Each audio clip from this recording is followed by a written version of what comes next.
The hotel lobby gleamed with marble floors and crystal lights, but the warmth stopped at the front desk. A well-dressed black man stepped in, calm and confident, suitcase in hand. The receptionist's smile faded as she glanced up, her tone turning cold. She didn't know she was speaking to the man who owned the entire building. When he politely asked for a room, she scoffed and denied him outright. Guests watched in silence as humiliation filled the air. But within minutes, the truth would surface, and everyone who looked down on him was about to lose everything. It was a quiet evening in downtown Atlanta, the kind of night when business travelers filled hotel lobbies and the hum of polite conversation echoed through the halls. Marcus Thompson had just returned from a week of charity meetings overseas. Despite his success, he preferred simplicity. No entourage, no flash. Tonight, he simply wanted to check into one of his hotel branches unannounced, to see how things were really being run when the boss wasn't around. Marcus built his hotel chain from the ground up, from washing dishes in roadside motels to managing luxury suites across the country. He knew every corner of the business. But lately he'd been hearing whispers, complaints about how some staff treated guests who didn't look like they belonged. He needed to see it for himself. Wearing a navy suit and carrying a worn leather briefcase, Marcus entered the lobby with quiet confidence. The space was immaculate. Polished floors, gold-framed art, the faint scent of lavender. Yet behind the front desk, 2 employees barely looked up. Their polite smiles disappeared the moment they saw him. "Good evening," he greeted softly, placing his ID on the counter. The receptionist, a young woman with a rigid posture, eyed him skeptically, her tone sharp as she asked for confirmation. Within seconds, her demeanor shifted from indifference to irritation. Something in her gaze made Marcus pause. He had seen that look before, a subtle mixture of doubt, superiority, and fear. He didn't react. Instead, he observed. Every word, every side glance, every whispered exchange between the front desk staff told him exactly what he needed to know. This wasn't just about one reservation. It was about the quiet prejudice lurking inside his own walls, and he was about to expose it. Marcus stood patiently as the receptionist typed on her computer, pretending to search for an available room. Her fingers tapped with deliberate slowness, eyes darting between him and her coworker. Every few seconds she sighed, loud enough for him to hear. "I'm sorry, sir," she finally said flatly. "We're fully booked." Marcus glanced around. The lobby was nearly empty, and 2 guests behind him had just been handed key cards. He raised an eyebrow but said nothing. Instead, he simply asked, "Are you sure?" The woman crossed her arms. "Yes, maybe try the Budget Inn down the street." A man standing nearby shifted uncomfortably. He knew exactly who Marcus was but stayed silent, perhaps afraid to get involved. Marcus, still calm, decided to test the situation. He stepped aside, pulled out his phone, and made a quick call to his assistant who was just outside. Within a minute, a white couple entered the same lobby, claiming they were walk-ins with no reservation. The same receptionist lit up with a smile, tapping briskly on her keyboard. "Of course, we have several suites available tonight." Marcus watched quietly, his suspicions confirmed. He wanted to feel angry, but what he felt more was disappointment. This was his own hotel. His name was on every wall plaque and business license, yet here he stood, treated like an unwelcome outsider. As the couple received their keys, the manager emerged from the back, a middle-aged man with a practiced grin. "Is there a problem here?" he asked, glancing briefly at Marcus. Before Marcus could respond, the receptionist spoke first. "He's causing a disturbance, sir. Refusing to leave after being told we're full." The manager nodded without hesitation. "Sir, I'll have to ask you to step aside. We can't help you tonight." Guests began to whisper, their eyes flicking between the tall black man and the staff confronting him. One woman clutched her purse tighter. Another man smirked, assuming Marcus had no place there.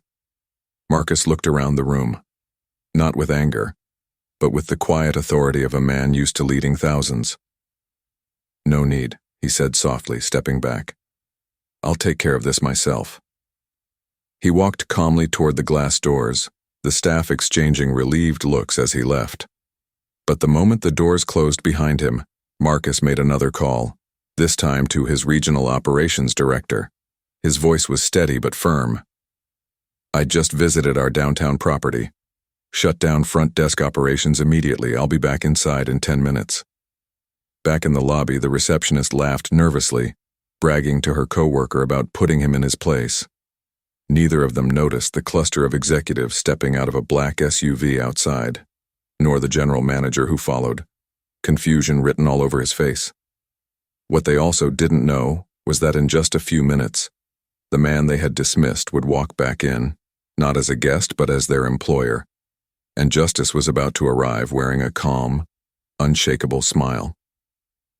10 minutes later, the sound of polished shoes echoed across the marble floor. Marcus Thompson stepped back into the lobby, flanked by his operations director and 2 senior executives. The receptionist froze mid-sentence, her laughter dying in her throat.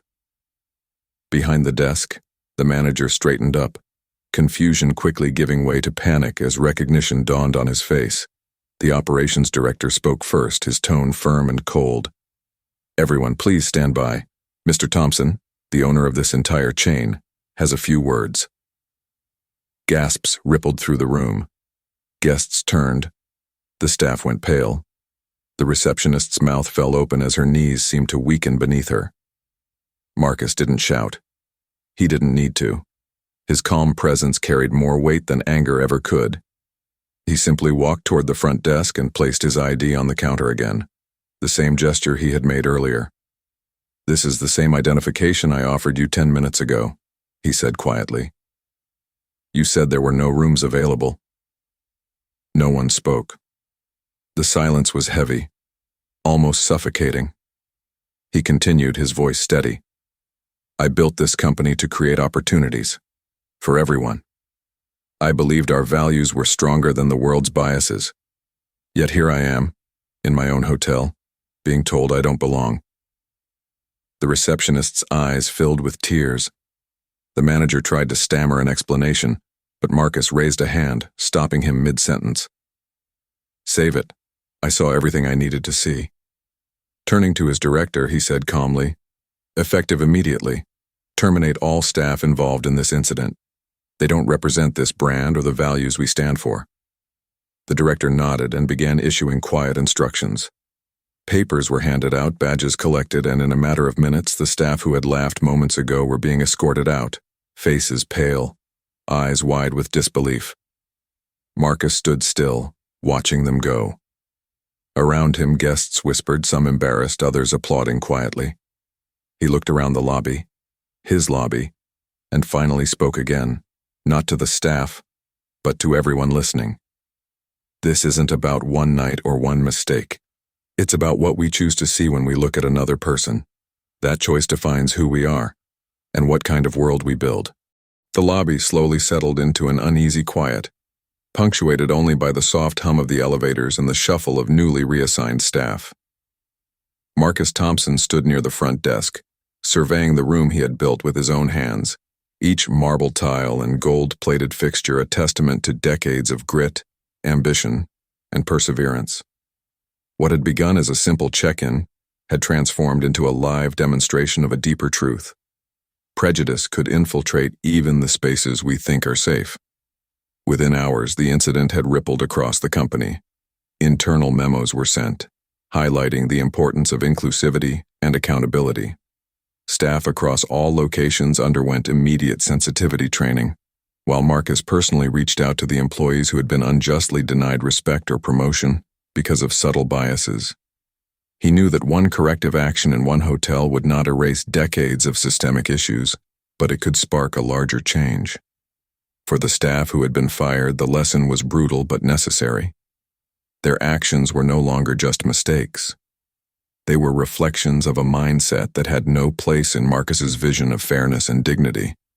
Outside, the guests who had witnessed the event shared their experiences on social media, some expressing shame for their initial assumptions, others admiration for the quiet power Marcus exhibited, The story went viral, inspiring countless conversations about unconscious bias, authority, and respect. As he finally walked to the elevator, Marcus paused and looked back at the lobby. It wasn't just a building he managed, it was a microcosm of society, a place where respect or the lack of it was visible in the smallest gestures. He thought of every person who had been made to feel lesser simply because of the color of their skin, and he knew that moments like these, though uncomfortable, were essential for progress. In silence, he reflected. True authority wasn't measured in titles or wealth, but in the courage to confront injustice, even when it exists within your own walls. The staff who had underestimated him had learned that lesson the hard way, but Marcus's hope lay in the change that could ripple outward. The final takeaway lingered in the air, unspoken but undeniable. In a world too often divided by bias, it takes one unwavering individual to remind everyone that dignity and respect are not privileges, they are rights. And the question remained, echoing silently in every mind present. How would you act if confronted with injustice in your own house?